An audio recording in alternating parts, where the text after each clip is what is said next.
Billy, Tom, and Ted go viral. The Monday Morning Memo for February 3rd, 2014. We could call this memo The Poodle and the Vamp Part 2, but we won't. No one likes the sequel quite so much as they liked the original. Talent isn't rare. Our world overflows with worthy talent that continues day to day unrecognized. I'll wager that you possess such talent. There is something you're capable of doing, I'll bet, that could make you famous around the world. Your fame might even happen in a whoosh, the way it did for Billy, Tom, and Ted. Billy Graham started preaching in 1947. In 1949, Billy set up a circus tent in Los Angeles, certainly not the first to do so. So there he was, night after night, just another preacher with a tent, when two words forever altered the trajectory of his life. Puff Graham. William Randolph Hearst, the newspaper mogul who inspired the movie Citizen Kane, sent that unexplained two-word telegram to every editor at every newspaper he owned in America. The next day, papers from coast to coast were glowing with stories about this Christian minister. Hearst never told the papers to quit puffing Graham, and they never did. In his book, Just As I Am, Billy Graham says he never learned why Hearst took an interest in him. Hearst and I did not meet, talk by phone, or correspond as long as he lived. Billy Graham was, and is, remarkably talented, but so are 10,000 other ministers.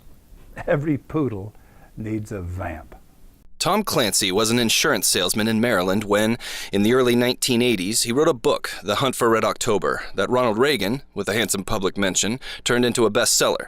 Clancy's career took off like one of his rockets. Too nearsighted to serve in the armed forces, Clancy, who kept a tank on his front lawn, was a military fanaticist whose end is nigh concoction spawned a franchise.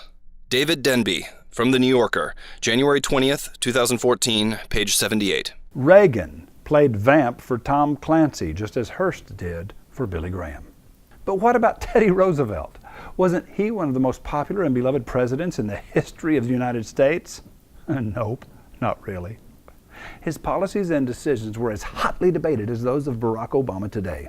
And we think of Roosevelt as one of the great ones, primarily because his monumental face watches over America from Mount Rushmore, along with Washington, Jefferson, and Lincoln, the undisputed big boys of American history. Roosevelt's vamp was Gutzon Borglum. Borglum was not commissioned by the government to create Mount Rushmore. It was a private work begun by a private individual. And that individual was a buddy of Teddy Roosevelt back when Teddy was still alive. Roosevelt had been gone for only 8 years when Borglum began his carving. If Gutzon Borglum was only just now beginning to carve Mount Rushmore, he might choose Washington, Jefferson, and Lincoln, and Carter, because Gutzon answered to no one but himself. That is the power of a vamp. Do you believe in someone? Vamp for them. The Wizard of Ad's partners are known throughout the English-speaking world because we have agreed upon a covenant. Never boast of your own accomplishments, but only those of your partners. You vamp for me, I'll vamp for you. It's called third-party credibility, or at least it used to be. Today they call it feedback, comments, and customer reviews. Billy, Tom, and Ted went viral before it had a name. But one thing remains the same. A poodle needs a vamp.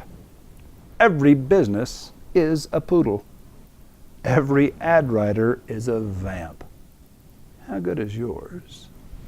I'm Roy H. Williams, speaking on behalf of the Wizard of Ad's partners.